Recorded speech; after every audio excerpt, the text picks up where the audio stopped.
আমার বলার উদ্দেশ্য হলো মিল্লাত ইসলামে আমার যেই নবী সাল্লাল্লাহু তাআলা আলাইহি ওয়াসাল্লামের আপনার জাহিরি হালাতের একটা ঘটনা পাওয়া যায়। মসজিদে নববীর মধ্যে একজন ইহুদি ব্যক্তি আসার পরে আপনার অহরহ বস্তায় খোলাখুলি প্রস্রাব করতে আরম্ভ করে দিয়েছিল।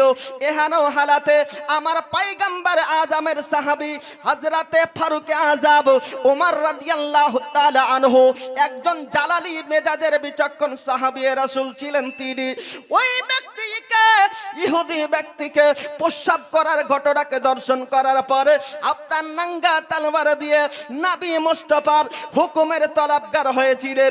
ইয়া রাসূলুল্লাহ, ইয়া হাবিবাল্লাহ, নবী গো, একবারের মতো যদি আপনি হুকুম দিয়ে দেন ওই প্রস্রাব করা ব্যক্তির গর্দানটা স্বপ্নের সঙ্গে বডির থেকে আলাদা করে দেব। কিন্তু নাবিকার নাম দেখুন, তখনও পর্যন্ত নবী আমার স্থির ছিলেন, শান্ত মস্তিষ্কে আপনার ইনাবহাল ছিলেন। আজকে বারুইপুর সাজ্জামিনের বুকে আমরা মুসলমানেরা যদি চাইতাম ওই ব্যক্তিকে আপনার শিরচ্ছেদ করে দিতাম, ওকে বেত্রাঘাত করে আপনার প্রাণনাশ করে দিতাম, কিন্তু সহ্য ধৈর্য আল্লাহ পাক রব্বুল আলামিন কোরআন শরীফের মধ্যে জানিয়ে দিয়েছে। বিসমিল্লাহির রহমানির রহিম, ইয়া আইয়ুহাল্লাযীনা আমানুস্তাঈনু বিস-সাবরি ওয়াস-সালাহ, you seek to Allah through supplication and prayer. জোরে কন্না সুবহানাল্লাহ। আল্লাহ পাক রব্বুল আলামিন কোরআন শরীফের মধ্যে জানিয়ে দিয়েছে, হে ঈমানদার বিশ্বাসীগণেরা, তোমরা আল্লাহ পাকের কাছে চাও, তবে শর্ত হলো ধৈর্য এবং নামাজের মাধ্যমে চাইতে হবে। সেই ধৈর্য এবং আপনার কিনা সহ্য সহনশীলতা আমরা আজকে দেখাতে চাই। আজকে ফারুক আযম ওমর রাদিয়াল্লাহু তাআলা আনহুর জামানায় নবী আমার ইহুদিকে কতল করতে দিলেন না। এহানো হালাতে ওই ব্যক্তি সম্পূর্ণরূপে যখন প্রস্রাবকে পরিসমাপ্ত করল, এই হানো হালাতে আজকে সাহাবী রাসূল দর্শন করলেন, নবী আমার দর্শন করলেন, আপনার প্রস্রাবকে পরিসমাপ্ত করার পরে নবী মুস্তাফার সম্মুখে হাজির হলেন। ঘটনাটা কি? ইয়া রাসূলুল্লাহ, ইয়া হাবিবাল্লাহ, নবী গো, আপনার চোখের সম্মুখে প্রস্রাব করলো, আপনি মারতে কেন নিষেধ করলেন?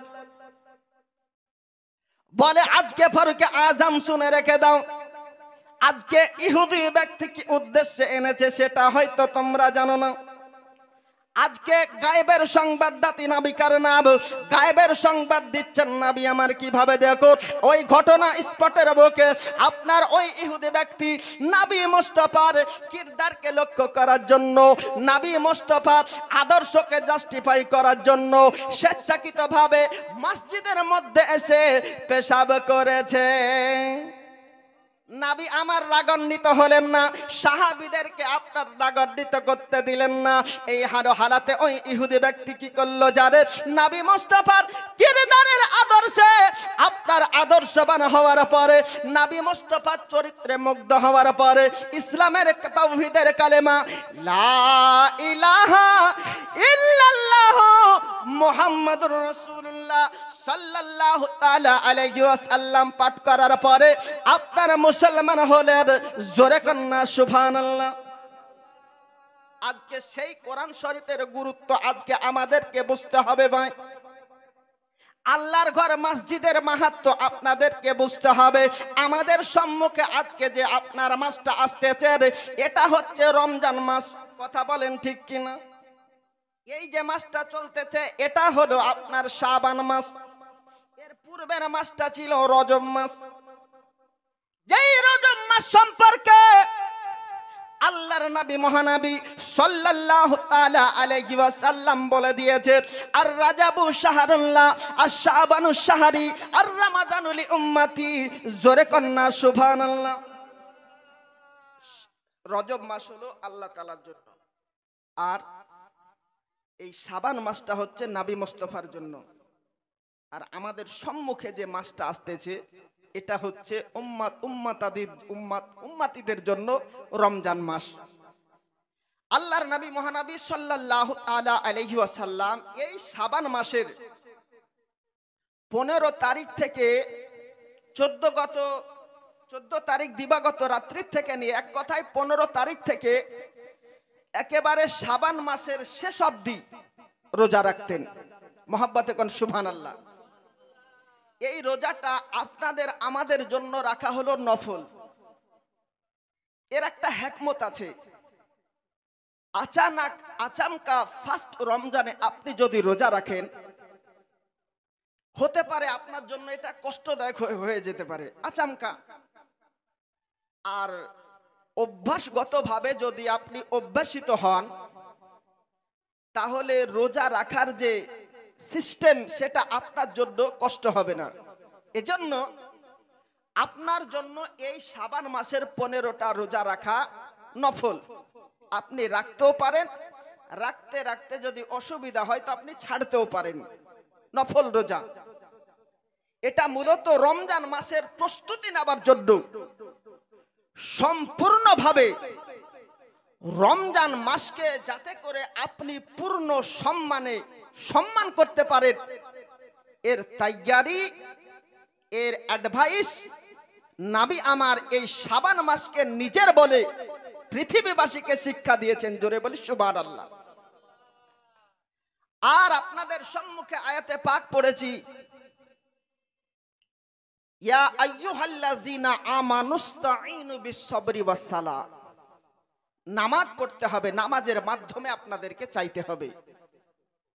এখন আপনারা হয়তো বলবেন, আমাদের নামাজ পড়বো কি করে? আমরা নানান কাজে ব্যতিব্যস্ততার মধ্যে থাকি। একটা গরিব চাচা বলবে, আমাকে মাঠের কাজের সেচের কাজের জন্য দেখভাল করতে হয়। একটা পলিটিক্স লিডার বলবে, আমি বিভিন্ন সংস্থার সব মধ্যে আজকে জড়িত আছি, এই জন্য আমাকে পলিটিক্স দিকটা খেয়াল রাখতে হয়, নামাজের সময় বার করতে পারি না রে ভাই। আবার অন্য কেউ বলবে, বিবি বাচ্চার ভরণ পোষণের জন্য আমাকে রুজি রোজগার জন্য ব্যতিব্যস্ত থাকতে হয়।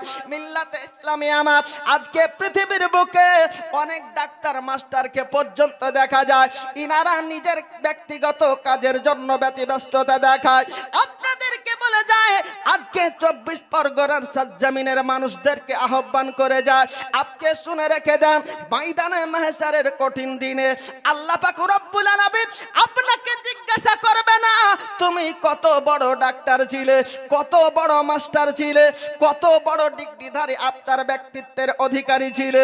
আজকে পলিটিক্স লিডারের লড়তে যাওয়ার পরে কয়বার মেম্বার আপনার ইলেকশনে পাস করেছো, কয়বার এমএলএ এমপির পদে অধিষ্ঠিত হয়েছো, এটা জিজ্ঞাসা করবে না? করবে না? এসব বিষয়ে জিজ্ঞাসা করা হবে না। সর্বপ্রথম ময়দানে মাহশারে আপনাকে নামাজের বিষয়টা জিজ্ঞাসা করা হবে। জোরে কন্যা সুবহানাল্লাহ। এক ওয়াক্তের নামাজ যদি বিনা কারণে আপনি কাজা করে দেন, আল্লাহ পাক রব্বুল আলামিন সেই বান্দা বান্দির নামটা জাহান্নামের দরজার মধ্যে লিখে দেয়। বলেন আস্তাগফিরুল্লাহ। এক ওয়াক্তের নামাজ বিনা কারণে যদি কাজা করে, আমাদের এক ওয়াক্ত তো এক ওয়াক্ত, গোটা 5 ওয়াক্ত নামাজ আমাদের আজকে কাজা হয়ে যায়।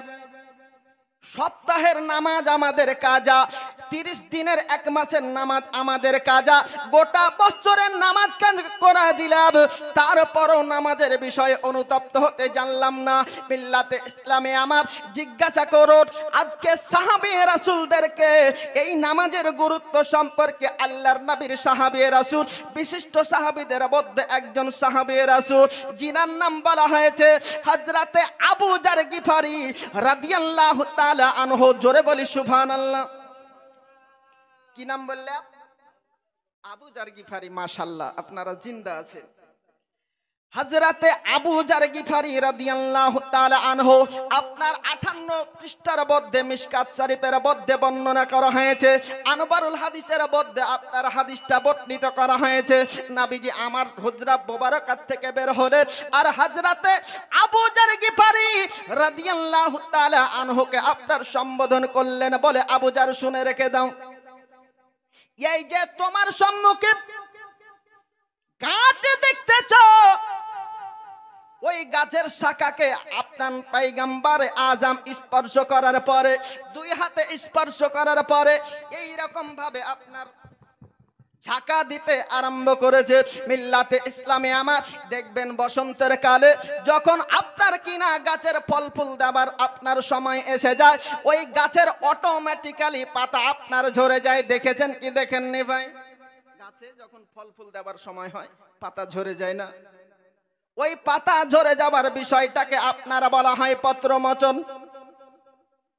বসন্ত সময়ে গাছের লতা পাতা যেমন ঝরে পড়ে যায়, নবী আমার গাছকে হেলা দেওয়ার পরে ওই গাছের পাতা যখন ঝরে পড়ে গেল, আবু যার গিফারি রাদিয়াল্লাহু তাআলা আনহু সচক্ষে দর্শন করলেন।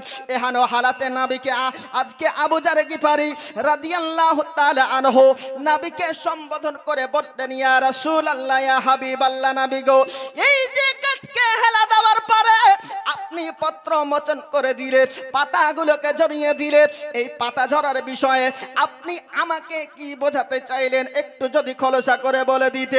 নবী আমার বলল, আবু যার শুনে রেখে দাও, এই যে গাছকে হেলা দেওয়ার পরে পাতা যেমন ঝরে গেল, আজকে আমার কোন উম্মত উম্মতি যদি সঠিকভাবে 5 ওয়াক্তের নামাজ যদি পড়ে নাই, তার জীবনের গুনাহ খাতা পাতা ঝরা হয়ে ঝরে যায়।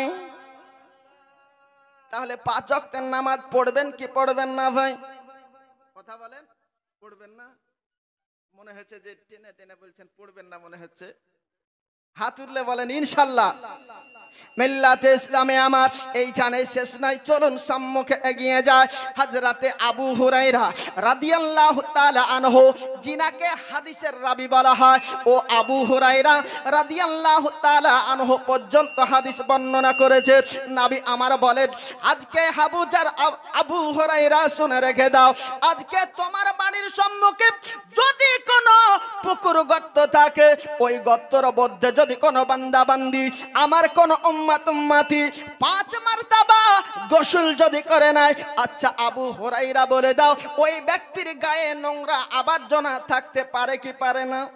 5 বার যদি কেউ গোসল করে, তার দেহের মধ্যে ময়লা থাকতে পারে না।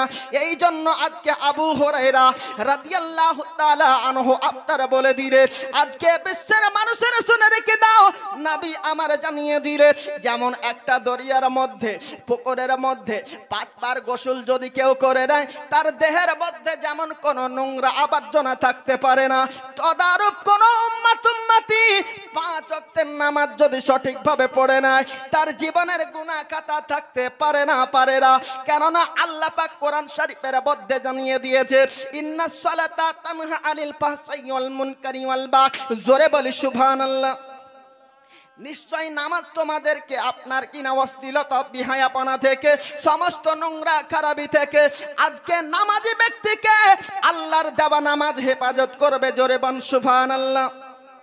এইখানেই শেষ নয়, চলুন মিল্লাতে ইসলামে আমার হযরতে সাহাবী রাসূল সালমান ফারসি রাদিয়াল্লাহু তাআলা আনহু আপনার একজন বিশিষ্ট সাহাবীদের মধ্যে একজন ছিলেন। তিনি পৃথিবীর বুকে সালমান ফারসি রাদিয়াল্লাহু তাআলা আনহু হাদিস বর্ণনা করেছে। নবী আমার বলে দিয়েছে, যদি কোনো আমার উম্মত উম্মতি ফজরের নামাজ যদি আদায় না করে, ওই ব্যক্তি নিজের কাজে যদি যায়, আজকে শয়তানের পতাকা নিয়ে ওই ব্যক্তি নামাজকে পরিত্যাগ করে আপনার চলে গেল। আর যদি কেউ আপনার ফজরের নামাজ পড়ার পরে নিজের ব্যক্তিগত কাজে যদি যায়, আল্লাহর নবী মহানবী সাল্লাল্লাহু তাআলা আলাইহি ওয়াসাল্লাম জানিয়ে দিয়েছে, সে যেন ঈমানের পূর্ণ পতাকা পথ করে উড়াতে উড়াতে নিজের কাজে ব্যস্ত হলো। তাহলে ফজরের নামাজ যদি না পড়েন, শয়তানের পতাকাকে উড়ানো হলো। নবী বলছেন, স্পষ্ট হাদিস। আর যদি ফজরের নামাজ পড়ার পরে আপনি আপনার ব্যক্তিগত কাজে যান, তো আল্লাহর নবী মহানবী সাল্লাল্লাহু তাআলা আলাইহি ওয়াসাল্লাম বলেন, যেন ঈমানের পূর্ণ পতাকাকে হাতে নিয়ে উড়ালো। জোরে বলি সুবহানাল্লাহ। নামাজের গুরুত্ব আপনাদেরকে বলে দিই। চলুন হযরতে মুসা কালিমুল্লাহ আলাইহিস সালামের জামানায় আল্লাহর নবী মুসা পয়গম্বর আলাইহিস সালাম ৭০,০০০ উম্মতদেরকে নিয়ে নামাজের জন্য দাঁড়িয়েছে। যে মুসা পয়গম্বর আলাইহিস সালামের উম্মতেরা নামাজ পড়তো না, এদের অকুপেশন ছিল, পেশা ছিল মৎস্য শিকার করা, আপনার মাছ ধরা, নামাজের বিষয়ে গুরুত্ব দিত না। আল্লাহর নবী মুসা আলাইহিস সালাম এহেন হালাতে কোন রকম ভাবে যখন আল্লাহর নবী মুসা আলাইহিস সালাম ৭০,০০০ উম্মতদেরকে একত্রিত করেছে নামাজের জন্য, দরিয়ার পাশে ৭০,০০০ উম্মতকে একত্রিত করার পরে নামাজ যখন শুরু করা হলো, আল্লাহর নবী মুসা আলাইহিস সালাম ইমামের মুসাল্লায় রয়েছেন। নামাজ শেষ হওয়ার পূর্ব মুহূর্তেই দরিয়ার পাশে বড় মাছ একটা ভাসমান হয়েছে। যাদের কাজ ছিল মাছ ধরা, নামাজকে অবহেলা করে, নামাজকে অবজ্ঞা করে, নামাজকে আপনার অলসতা অবজ্ঞা তাচ্ছিল্য করে দেওয়ার পরে মাছ ধরার কাজে যখন নিযুক্ত হয়ে গেল, আল্লাহর নবী মুসা আলাইহিস সালাম নামাজ শেষ করার পরে যখন ডানে বামে সালাম ফেরানোর পরে আপনার পেছন ফিরে যখন দেখতেছে একটা উম্মত নাই, মাছ ধরার কাজে ব্যস্ত হয়েছে, কেউ মুসল্লি হিসাবে আর নেই। কি একটা অপমান বলেন তো। এখন আপনাদের ইমাম কোন রকম ভাবে আপনাদেরকে, আপনাদের গ্রামটার নাম কি চাচা? গ্রামের নাম কি? কৈলাসনগর। আপনাদের ২৪ পরগনা ডিস্ট্রিক্টের কৈলাসনগরের কোন ইমাম যদি আপনাদেরকে কোন রকম ভাবে রমজান মাসের ফার্স্ট তারাবিতে নিয়ে যায় আর সালাম ফিরার আগেই যদি আপনারা সবাই পালিয়ে আসেন, তো ইমামকে কেমন লাগবে বলেন তো? লজ্জা লাগবে না? অপমান হবে। মিল্লাতে ইসলামে আমার এই অপমান কোন ইমামের নয়, এই অপমান আল্লাহর নবী মুসা আলাইহিস সালামের নয়, এই অপমান হচ্ছে আল্লাহর। কেননা আজকে পৃথিবীর কোন মোল্লার কথাই নামাজ আসেনি, আল্লাহ আল্লাহর রাসূলের কথায় এই পৃথিবীর বুকে নামাজ আপনার ইনা অবধারিত হয়েছে। এই নামাজ আমরা পেয়েছি। এই দ্বিধায় এই নামাজকে অপমান করা, ইমামকে অপমান করা নয়, আল্লাহকে সরাসরি অপমান করা। এজন্য মুসা আলাইহিস সালাম কি করলেন দেখুন, আল্লাহর কাছে ফরিয়াদ করতে আরম্ভ করেছে, ওগো আল্লাহ পাক রব্বুল আলামিন, যারা এই নামাজকে অবজ্ঞা করলো, আমি মুসা আলাইহিস সালামের পিছনে দাঁড়া হবার পরে নামাজ না পড়ে মৎস্য ধরার কাজে আজকে ব্যতিব্যস্ত হলো, তাদের জন্য তোমার লানত। সঙ্গে সঙ্গে আল্লাহর নবী মুসা আলাইহিস সালাম যেই দোয়া করেছেন, আল্লাহর পক্ষ থেকে তাদের প্রতি লানতের ত্বক বর্ষিত হয়েছে। আজকে কারো বা মুখ বাদর হয়ে গেল, কেউ বা হনুমানে পরিণত হলো। এবার ওদের আত্মীয় পরিজনেরা ঘরে যাবার পরে আর আপনার জায়গা দিল না। এখন আপনাদের এই কৈলাস গ্রামবাসী যদি ব্যক্তিগত কাজে মাঠে আপনার সেচের কাজে যায় আর বাদর ভাল্লুক খাবার পরে যদি বাড়িতে ফিরে আসে, তাকে আপনার জায়গা দিবেন না লাথি দিবেন? কি করবেন যদি একটা মানুষ যাওয়ার পরে পশু হয়ে বাড়ি আসে? জায়গা দেবে? তারকে মিল্লাতে ইসলামে আমার বলার উদ্দেশ্য হলো, যদি মুসা আলাইহিস সালামের উম্মতারেরা আপনার নামাজ না পড়ার কারণে যদি আজকে পৃথিবীর বুকে কেউ বা আপনার পশুতে পরিণত হয়ে যায়, কেউ বা বাদর হনুমানে পরিণত হয়ে যায়, আমরা শেষ নবীর শ্রেষ্ঠ উম্মত, আমরা কেন নামাজ ছাড়বো? নাকি বলছেন নবী হচ্ছেন আমাদের সর্বশ্রেষ্ঠ। ইসলাম ধর্মের আমাদের ধর্মগ্রন্থ হলো সর্বশ্রেষ্ঠ, ইসলাম ধর্ম হলো আমাদের সর্বশ্রেষ্ঠ। আল্লাহ পাক কোরআন শরীফের মধ্যে জানিয়ে দিয়েছেন, ইন্নাদ দীনা ইনদাল্লাহিল ইসলাম। জোরে কন্না সুবহানাল্লাহ। ধর্মের দিক থেকে আমরা হলাম শ্রেষ্ঠ, ধর্মগ্রন্থের দিক থেকে আমরা হলাম শ্রেষ্ঠ, আমরা নবীদের দিক থেকে আমরা হলাম শ্রেষ্ঠ নবীর শ্রেষ্ঠ উম্মত। আমাদের কাজটা অন্য নবীদের উম্মতের চাইতে শ্রেষ্ঠ হওয়া দরকার আছে রে ভাই। কিন্তু মিল্লাতে ইসলামে আমরা সেই নবীর শ্রেষ্ঠত্ব আপনার কিনা আমরা অনুসরণ অনুধাবনা করে যেন পৃথিবীর বুকে চলতে পারি, এই অঙ্গীকার রমজান মাসের পূর্বে আপনাদেরকে করতে হবে। রমজান মাসে প্রত্যেকে নামাজ পড়বেন তো নাকি? 11টা মাস নিজের ব্যক্তিগত কাজে যাই করেন না কেন, রমজান মাস শুরু হবার আগে আপনাকে অঙ্গীকার করতে হবে মিল্লাতে ইসলামে আমার, যে রমজান মাস সম্পর্কে আল্লাহর নবী মহানবী সাল্লাল্লাহু তাআলা আলাইহি ওয়াসাল্লাম হাদিসে মুবারাকার মধ্যে জানিয়ে দিয়েছে। হযরতে আবু হুরায়রা রাদিয়াল্লাহু তাআলা আনহু হাদিস বর্ণনা করেছে, এই রমজান মাসের প্রথম 10 দিন হলো রহমত, জোরে কন্যা সুবহানাল্লাহ। মধ্যবর্তীর 10 দিন হচ্ছে মাগফিরাত, শেষের 10 দিন হচ্ছে আপনার নাজাত, জাহান্নাম হতে মুক্তি। এই জন্য আমাদেরকে রমজান মাসের প্রস্তুতি নিতে হবে ভাই। একবার দুরূদে পাক আল্লাহুম্মা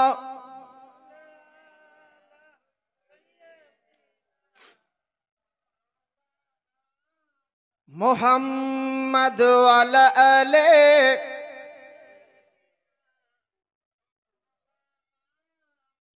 সাল্লাল্লাহু তাআলা আলাইহি ওয়াসাল্লাম।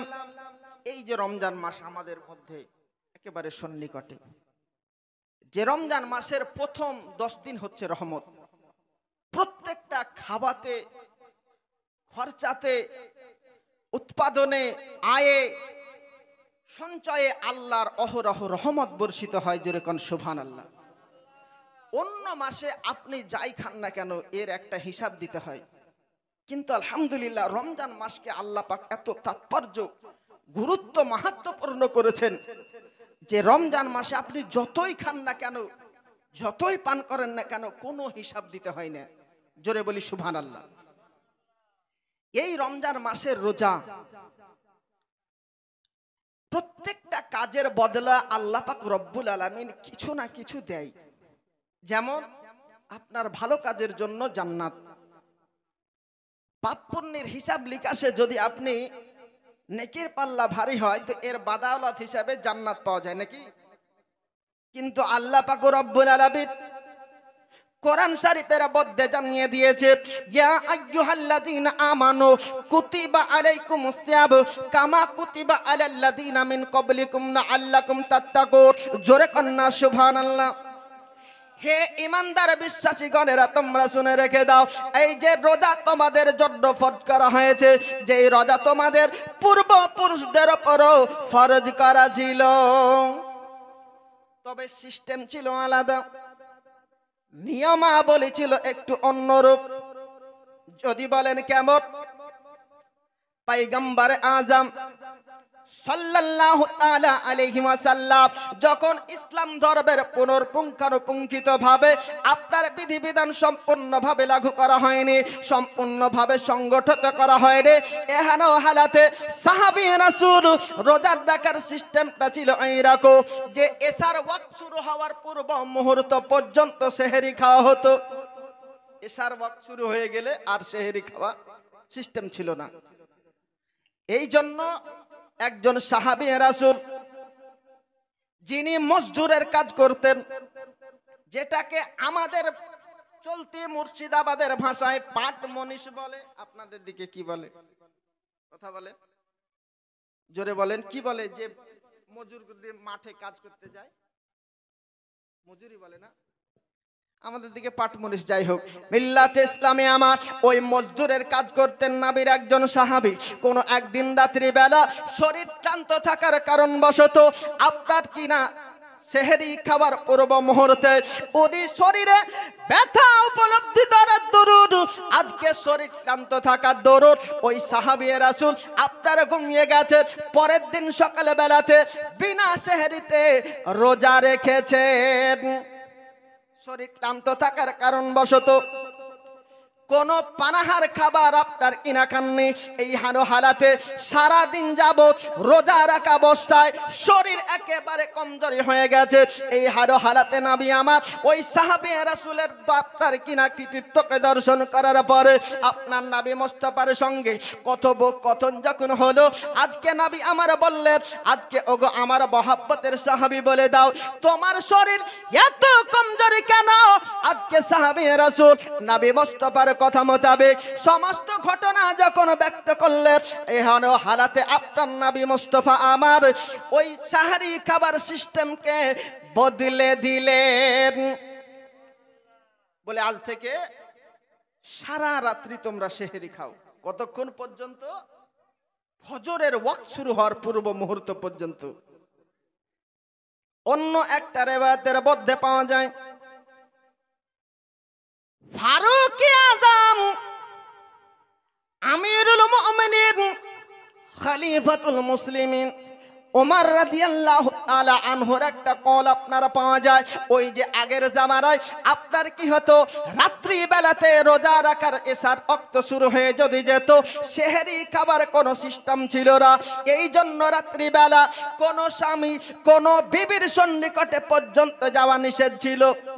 এখন রাত্রেই যদি সেহরি খাওয়া শেষ হয়ে যায় তো রোজা তো এশার পরের থেকে শুরু হয়ে যাচ্ছে, নাকি বলছেন? এখন স্বামী স্ত্রীর সন্নিকটে রোজা অবস্থায় যেতে পারবে? যেতে পারবে না। মিল্লাতে ইসলামে আমার এই জন্য আপনার সিস্টেমটা কিভাবে পরিবর্তন হচ্ছেন দেখো। এহানো হালাতে নবী আমার যে সিস্টেম আগের অবস্থার মধ্যে অতিবাহিত হচ্ছিল, সমস্ত সাহাবী রাসূল আজকে আপন বিবির সন্নিকটে এশার ওয়াক্ত যদি আপনার শুরু হয়ে যেত, নামাজ পড়ার পরে আপন বিবির সঙ্গে জুনুবাত করা পর্যন্ত আপনার সাহস পেত না। এই জন্য এই পরিস্থিতির মধ্যে যখন হযরতে ফারুকে আযম ওমর রাদিয়াল্লাহু তাআলা আনহু তৎসহ অন্য সাহাবে রাসূল নিজের মধ্যে একটা আপনার কিনা খলবলি, একটা অসন্তুষ্ট আপনার কিনা বহিঃপ্রকাশ দেখা গেল। প্রত্যেকের মধ্যে একটা কান ঘষাঘষি কথোপকথন শুরু হলো। কথাটা কি? কোন সাহাবে রাসূল বিবির কাছে যেতে পারে না, অনেক রকম অসুবিধা। এই জন্য নবী আমার ওই সাহাবীদেরকে জিজ্ঞাসা করলো, বলে ওগো আমার মহব্বতের সাহাবীরা, বলে দাও তোমরা তোমাদের মধ্যে কি সমালোচনা করছো, তোমাদের মধ্যে কি কান ঘষা কথা বলছো? কারো আপনার হাত তুলে বলার ক্ষমতা নাই। নবীর আদম এহতারাম কাকে বলে দেখো। মিল্লাতে ইসলামে আমার হযরতে ফারুকে আযম ওমর রাদিয়াল্লাহু তাআলা আনহু তরবদ্দে সবার প্রথমে আপনার নবী মুস্তাফার কয়েকবার বলার দরুদ। আজকে ফারুকে আযম ওমর রাদিয়াল্লাহু তাআলা আনহু হাত উত্তোলন করে বলতেছে, ইয়া রাসূলুল্লাহ, ইয়া হাবিবাল্লাহ, নবী গো, এই যে এশার ওয়াক্ত শুরু হওয়ার পরে বিবির কাছে রোজা হালাতে আমার যেতে পারি না, এটা আমাদের জন্য বড় কষ্টদায়ক হয়। যখন ওমর রাদিয়াল্লাহু তাআলা আনহু হাত উত্তোলন করে নবী মুস্তাফার সম্মুখে ব্যক্ত করেছেন, অন্য সাহাবী পর্যন্ত হাত উত্তোলন করে বলতেছে, ইয়া রাসূলুল্লাহ, ইয়া হাবিবাল্লাহ, নবী গো, আমাদের অবস্থাও একই। বলে আমাদের ওই অবস্থা। এ পরিস্থিতি দর্শন করার পরে নবী আমার বলে আজকে আমার সাহাবীরা শুনে রেখে দাও, আজ থেকে রোজার সিস্টেমটা বদলে দেওয়া হলো। আজ থেকে সুবহে সাদিকের পূর্ব মুহূর্ত পর্যন্ত, ফজরের ওয়াক্ত শুরু হওয়ার পূর্ব মুহূর্ত পর্যন্ত তোমরা পানাহার করবে এবং রমজান মাসে আপন বিবির সঙ্গে হামবাস্তারি করবে। এই জন্য নবী আমার ফারুকে আযম ওমর রাদিয়াল্লাহু তাআলা আনহু এই কল মোতাবেক এবং অন্য সাহাবী রাসূলের এই যে রোজা রাখা অবস্থায় এশারের ওয়াক্ত শুরু হওয়ার পরে খাবার খেতে না পাবার দরুন এই সিস্টেমকে বদলে দিয়েছে। জোরে কন্না সুবহানাল্লাহ। নবী আমার শরীয়তের মালিক ও মুখতার ছিলেন। শরীয়তের মালিক ও মুখতার, শাহানতে জীবিকার, মাদানিকে তাজদার, আহমদে মুখতার, নবী ও কাসারদার, পয়গম্বর আযম। জোরে কন্না সুবহানাল্লাহ। এখন এই রমজান মাসে যদি আপনি রোজা রাখেন, এই রোজার বদলা সরাসরি আল্লাহ পাক রব্বুল আলামিন বলেন, কোন আমার বান্দা বান্দি যদি নিষ্ঠার সহিত রোজা রাখে আর তার বদলা হিসাবে আমি আল্লাহ পাক রব্বুল আলামিন সেই বান্দা বান্দির ঢাল হয়ে যায়। পৃথিবীর কোন নেতা, এমএলএ, এমপি যদি আপনার ঢাল হয়, স্বার্থে যদি ব্যাঘাত ঘটে, আপনি যদি রদ বদলান, মত বদলান, তো সে পর্যন্ত আপনার সঙ্গে গাদ্দারি করবে, নাকি? কিন্তু আল্লাহ পাক রব্বুল আলামিন বলেন, আমার বান্দা বান্দিরা তোমরা রমজান মাসে যদি রোজা রাখো, নিষ্ঠার সহিত যদি ঈমান জাজবাতের উপস্থিতিতে আল্লাহ ও আল্লাহর রাসূলকে রাজি করার পরিবর্তিতে যদি তোমরা রোজা রাখো, সেই রোজার বদলা হিসেবে আল্লাহ পাক রব্বুল আলামিন ইনাম হিসেবে প্রকাশ করে দেয়, আমি সেই ব্যক্তির ঢাল হয়ে যাই যা পৃথিবীর কোনো মোল্লার পক্ষে সম্ভব নয়, আজকে নেতা এমএলএ এমপির পক্ষে সম্ভব নয়। মিল্লাতে ইসলামে আমার ওই আল্লাহ পাক রব্বুল আলামিন আপনার নবী মহানবী সাল্লাল্লাহু তাআলা আলাইহি ওয়াসাল্লাম আরো জানিয়ে দিয়েছে, আজকে যদি কোনো ব্যক্তি রোজা রাখা অবস্থায় আপনার ইফতারের পূর্ব মুহূর্তে পর্যন্ত যদি আল্লাহর আল্লাহু আকবার ধ্বনি শোনার পূর্ব মুহূর্ত পর্যন্ত যদি আল্লাহ পাকের প্রতিধ্বনির শব্দের অপেক্ষা করে, আল্লাহ পাক গর্ববোধ করে ফেরেশতাদেরকে সাক্ষী বানায়। ওই যে ফেরেশতারা বলেছিল বলে আদমজাতকে সৃষ্টি করিও না, আজকে সুন্দর সুন্দর খাবার থাকার পরিবর্তিতে চাইলে খেতে পারে, কিন্তু আল্লাহু আকবার আল্লাহর নামের ধ্বনি শোনার পূর্ব মুহূর্ত পর্যন্ত খাবারের লোকমা উঠায় না। আল্লাহ পাক নাজ করে সেই বান্দা বান্দীদের জন্য, গর্ববোধ করে। মিল্লাতে ইসলামে আমার এইখানে শেষ নয়, আজকে রোজদার ব্যক্তি আপনার যদি আপনার ইফতারি করার, রোজাদার ব্যক্তিকে আপনি যদি ইফতারি করার, আল্লাহর নবী মহানবী সাল্লাল্লাহু তাআলা আলাইহি ওয়াসাল্লাম জানিয়ে দিয়েছে, মান ফাত্তারা ফিহি সাহিবার কানা লাহু লাহু মাগফিরাতান লিযুনুবিহি, জোরে কন্না সুবহানাল্লাহ।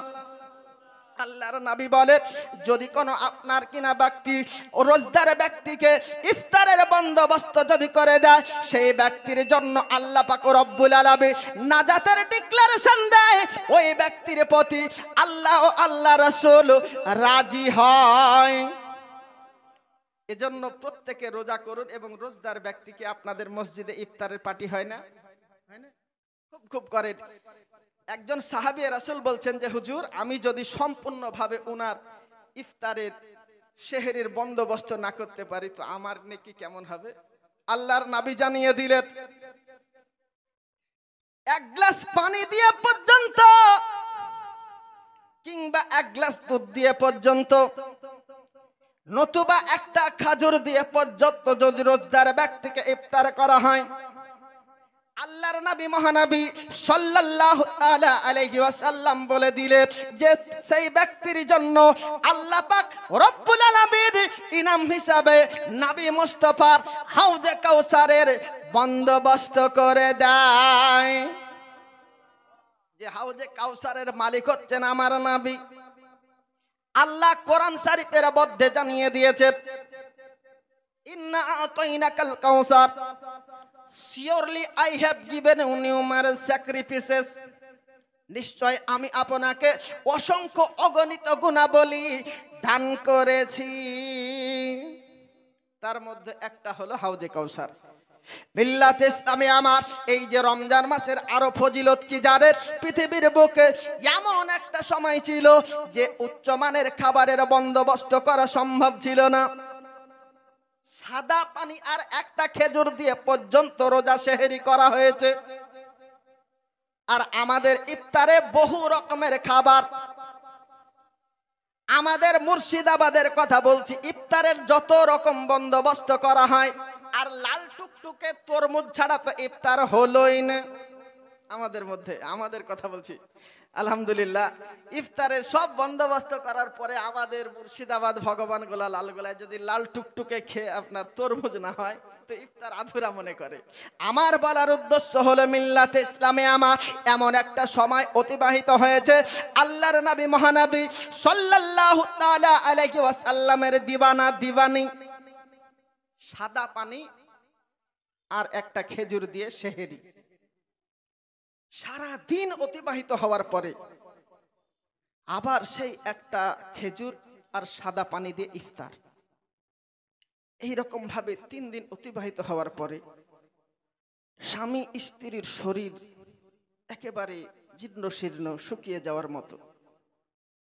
এই পরিস্থিতির মধ্যে আপন বিবি স্বামীকে বলছে বলে, ওগো আমার স্বামী, আপনি এক কাজ করুন, আপনার 3টে রোজা রাখা হয়েছে, আমার 3টে রোজা রাখা হয়েছে, তো এক কাজ করো, ওই তোমার একটা রোজা আর আমার একটা রোজা, একটা চিরকুটে রোজা লিখে সই করে দিয়ে বলছে বলে বাজারে বিক্রি করে এসো।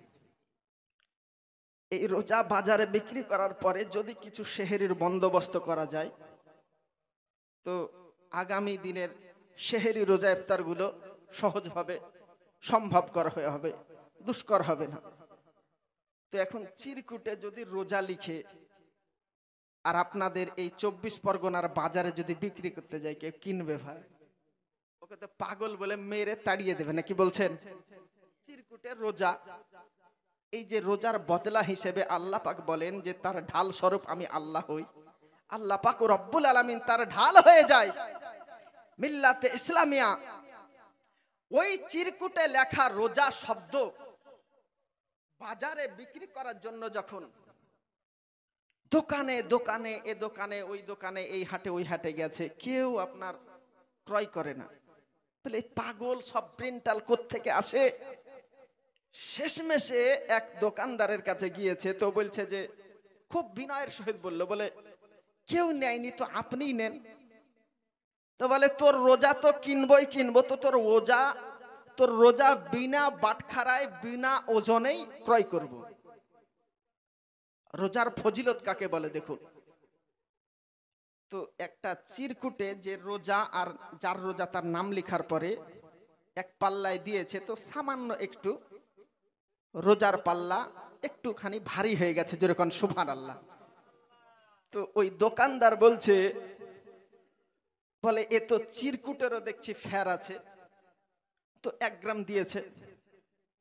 তো দেখা গেল রোজার পাল্লা ভারী। 2 গ্রাম দেওয়া হলো, রোজার পাল্লা ভারী। 5 গ্রাম দেওয়া হলো, রোজার পাল্লা ভারী। 1 কেজি দেওয়া হলো, রোজার পাল্লা ভারী হলো। 5 কেজি দেওয়া হলো, রোজার পাল্লা ভারী হলো। 10 কেজি দেওয়া হলো, রোজার পাল্লা ভারী হলো।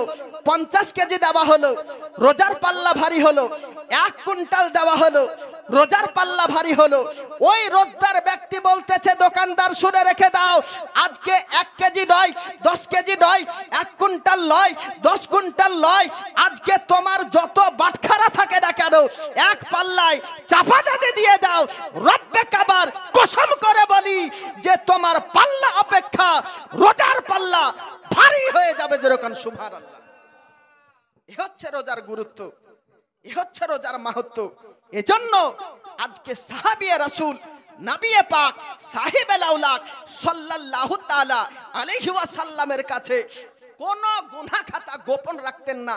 রোজাকে হেফাজত করার জন্য, রোজাকে আজকে বাস্তব জীবনে বাস্তবায়িত করার জন্য, রোজাকে সম্পূর্ণভাবে অক্ষুণ্ণ রাখার জন্য, যেরকম সুবহানাল্লাহ। কেন কথাটা বললাম? আজকে রোজা রাখা অবস্থায় রাতের আধারে আপনারা আমরা যে গুনাহ খাতা করি, পৃথিবীর কোন মোল্লা জানুক আর নাই জানুক, আপনি আপনার ইমামের, আপনার মহল্লার মোল্লা সাহেবকে, ইমাম সাহেবকে, খতিব সাহেবকে, হাফেজ কারি সাহেবকে বলেন আর নাই বলেন, আল্লাহ পাক তো জানে নাকি?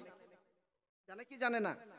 আল্লাহ পাক রব্বুল আলামিন বলে, ইন্নী আসমাউ মা লা তাসমাউ, আমি যা শ্রবণ করি তোমরা কেউ তা শ্রবণ করো না, আমি যা বুঝি তোমরা তা কেউ বোঝো না।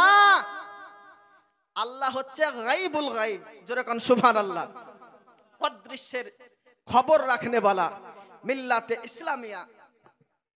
তো এহানো পরিস্থিতিতে একজন সাহাবী দিনের বেলায় রোজা রাখা অবস্থায় আপন বিবির কাছে গিয়ে একে অপরের আলিঙ্গনে আসার পরে রোজা নষ্ট হয়ে গেছে। এখন কি উপায় হবে? আপনারা আমরা হলে বলতাম যে হুজুর এই ব্যাপার, বলতাম? কেউ বলতো না। কিন্তু সাহাবিকার নাম, সাহাবিদের আদর্শ দেখুন।